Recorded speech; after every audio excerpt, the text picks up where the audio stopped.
বন্ধুরা, আমি তোমাদের সামনে আরেকটি ভিডিও নিয়ে চলে এসেছি। হাঁড়ির পিছনে ছাই মাখিয়েছি, আজকে রান্না করতে বসছি। হাঁড়ির পিছনে ছাই দিলে সহজেই কালি উঠে যাবে, তোমরা একবার দিয়ে দেখো। আজকে দুপুরের রান্না হচ্ছে আমার মাছের ঝোল, ঝিঙে দিয়ে হচ্ছে।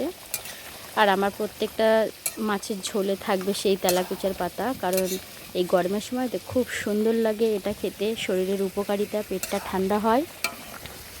আরও আমার রান্না হচ্ছে, এখানে আমি পটল কেটে রেখেছি, আলু কেটে রেখেছি, টমেটো, পেঁয়াজ, লঙ্কা, চিংড়ি যা আমি খাবো আজকের সেটা জোগাড় করে নিয়ে বসেছি উনুন ধারে।